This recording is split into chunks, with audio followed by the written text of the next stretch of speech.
ఇప్పుడుండే దర్శకులంతా కాపీ రాయుళ్ళేనా? ఈరోజు మన టాపిక్ అది. ఎందుకంటే ఈ కాపీ అనేది ఎలా స్టార్ట్ అవుతుందనే ముందు అసలు మొదటి నుంచి సినిమా పరిశ్రమలో కథ యొక్క పరిణామ క్రమాన్ని మనం తెలుసుకోవాలి. ఒక రోజుల్లో వేదాంతం రాఘవయ్య కావచ్చు, ఆ తర్వాత విక్టరీ మధుసూదన్ రావు కావచ్చు, తరువాత రాఘవేంద్రరావు కావచ్చు. ఇట 3 దశల్లో అటు సీనియర్లు, ఆ మధ్య తరగతి వాళ్ళు, ఆ తర్వాత వాళ్ళందరూ కూడా కథలు తీసుకునేటప్పుడు ఎక్కడా కాపీ రాయుళ్ళని పేరు రాలేదు. కారణం ఏమంటే వాళ్ళు పలానా ప్రసిద్ధి చెందిన కథను తీసుకోవడము, వాళ్ళ పేరు వేసి ఆ కథను తీసుకొని దాని సినిమాకు అనుగుణంగా స్క్రీన్ ప్లే చేసుకునే అలవాటు ఉండేది వాళ్ళకి. మీరు చూడండి, ఎన్ని సినిమాలు తీసుంటాడు రాఘవేంద్రరావు గారు, ఎన్ని సూపర్ డూపర్ హిట్లు అయింటాయి. ఎక్కడైనా ఆయన కథను కాపీ కొట్టాడు అని మనం ఏమన్నా ఆరోపణ విన్నామా? అయితే ఇక్కడ ఆయన ఖచ్చితంగా ఒక రచయితను పెట్టుకునేవాడు. అదేవిధంగా రామానాయుడు గారు కూడా వీలైతే ఏదైనా ఆయనకు నచ్చిన నవల తీసుకొని దాని యొక్క హక్కులు తీసుకొని సినిమాని ప్రారంభించేవాడు.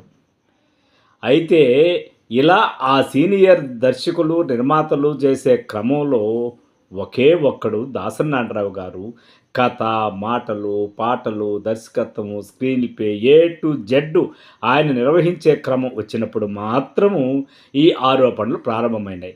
ఎందుకంటే స్టార్టింగ్‌లో ఆయన తాత మనవడు రాసుకున్న, ఆ తర్వాత సినిమాలు చేసిన, ఎన్నెన్నో సినిమాలు చేసినా గూడా ఆ స్టార్టింగ్ దశలో ఉండేటప్పుడు ఆయన రాసిన కథలు, ఆయన మాటలు అని అందరూ నమ్మేవారు. ఎప్పుడైతే ఆయన 3 సినిమాలు, 4 సినిమాలు షెడ్యూల్ చేసుకుంటూ వెళ్ళే క్రమం వచ్చే కొద్దికి ఇన్ని కథలు ఒక్కడే ఎలా రాస్తాడు? వాళ్ళ దగ్గర, వీళ్ళ దగ్గర కాపీ కొట్టేసి గోస్ట్ రచయితలుగా రాయిపించుకొని ఈయన పేరేసుకునేవాడు అని చెప్పేసి ఆరోపణలు మొదలైనాయి. అంటే దర్శకుడు కథా రచయిత అని అన్నప్పటి నుంచే ఈ యొక్క ఆరోపణ మొదలైంది. ఆ తర్వాత మనకు బి. గోపాల్ కావచ్చు, అదేవిధంగా రాఘవేంద్రరావు శిష్యులు చాలామంది కూడా కథలు ఇతరుల దగ్గర తీసుకొని చేశారు తప్ప ఎప్పుడూ కథల మీద ఆరోపణలు రాలేదు.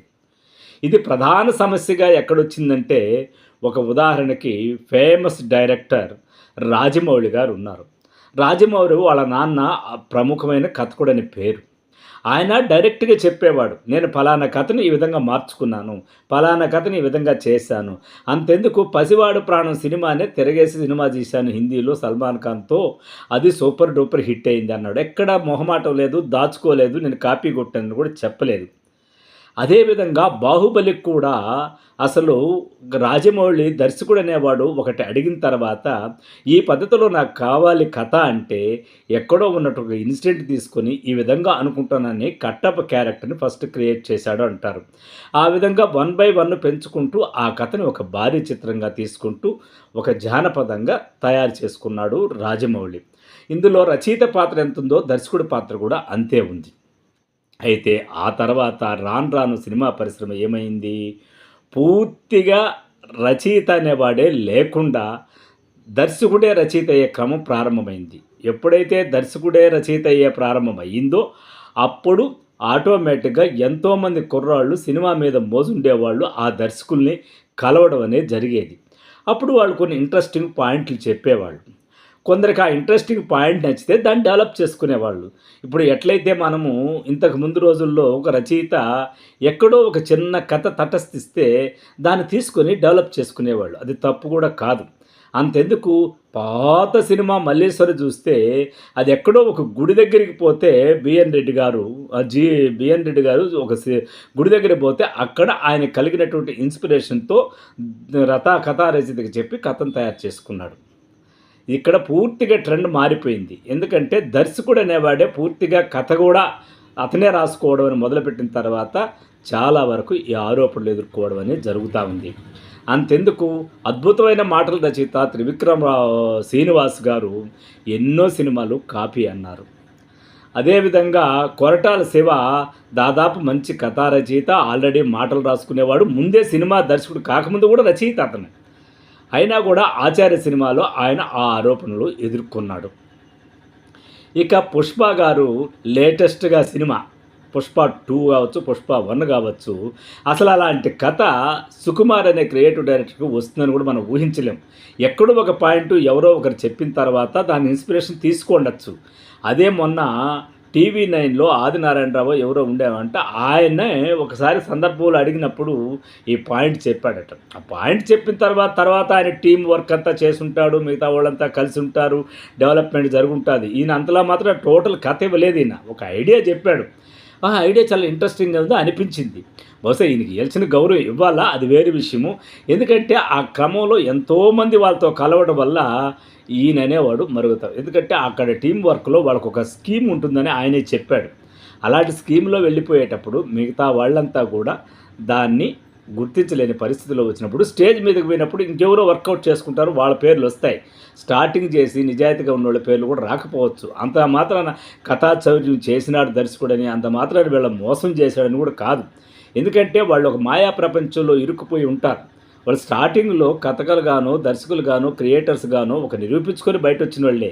బిజీ అయిన తర్వాత వాళ్ళకి ఇలాంటి సంఘటనలు జరగడం మామూలే. అంత మాత్రాన వాళ్ళ కథలు రాసుకోలేరని, కథలు దొంగలించారని కూడా ఏం కాదు.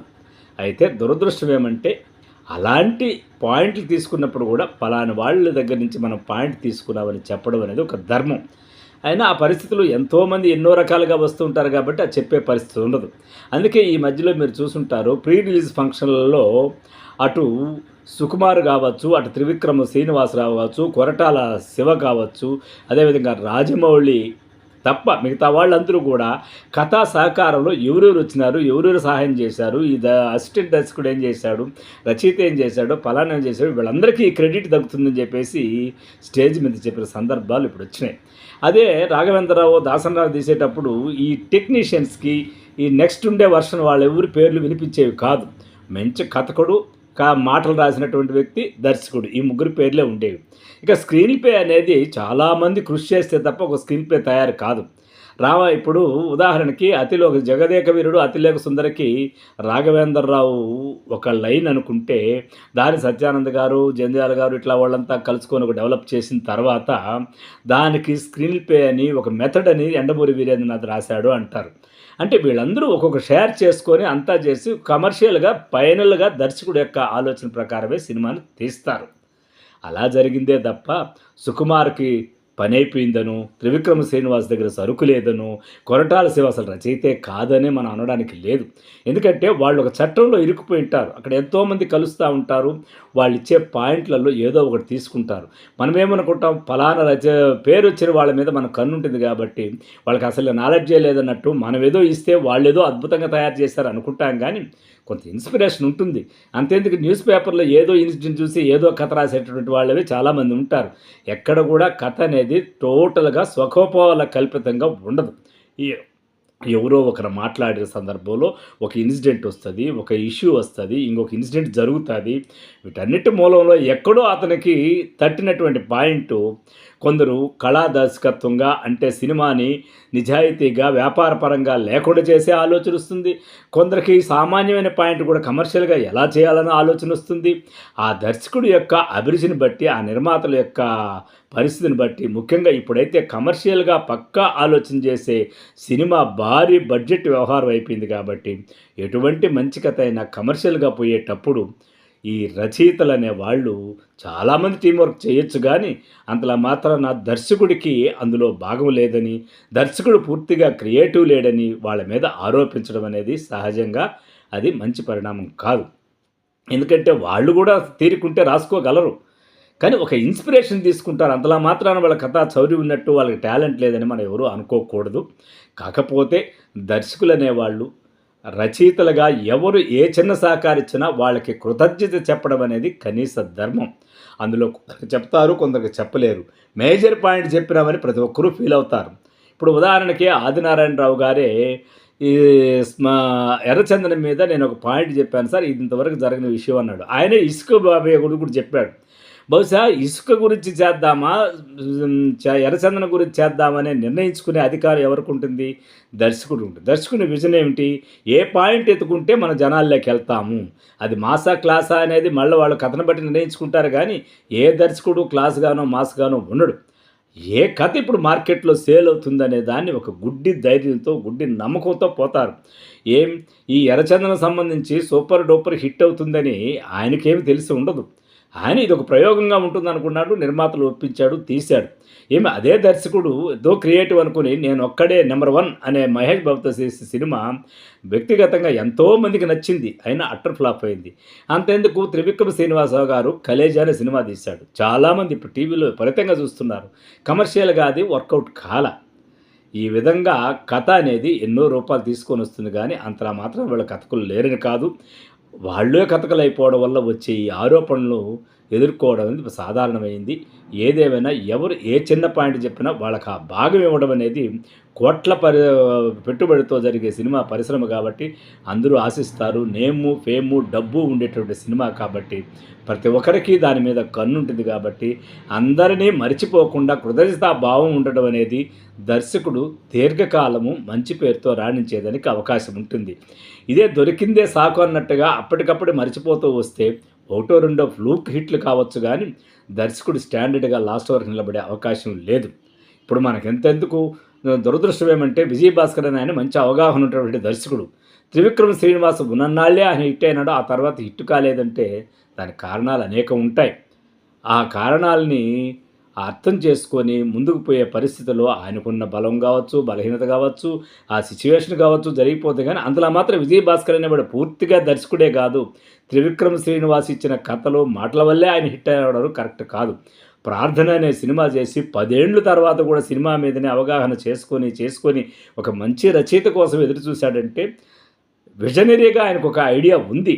పలానా రచయిత ఉంటే ఆ కథ బాగుంటుంది, ఆ కథను తీసుకునే శక్తి ఆయనకునింది కాబట్టే త్రివిక్రమ్ శ్రీనివాస్‌తో అంత ప్రయాణం చేశాడు. బహుశా అటువంటి వ్యక్తి మళ్ళీ దొరక్కపోయిండొచ్చు.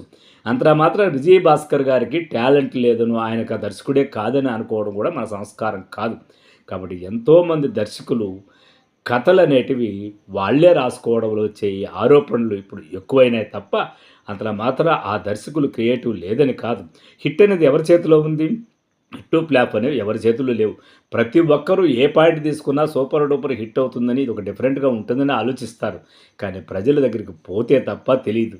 అంతెందుకు 'పుష్ప' సినిమానే నిజంగా మన సౌత్ కన్నా కూడా నార్త్‌లో ఎక్కువ రాణించడానికి కారణం ఏమంటే చిత్తూరు, తమిళనాడు మధ్యలో బార్డర్‌లో ఉండేటువంటి కూలీ సంస్కృతి, ఈ సంస్కృతి మొత్తం ఈ యొక్క కల్చర్‌ని ఈ చిత్తూరు యాసలో పట్టుకున్నటువంటి సుకుమార్ ఎంతమంది టీమ్ వర్క్ చేసుకున్నాడో, ఎంతమంది దగ్గర రాయిపించుకున్నాడో, అసలు ఆయన కోస్తా జిల్లా వాడు ఈ భాష రాయడం అనేది ఆయన ఎంతో సహకరించుంటారు ఎంతోమంది.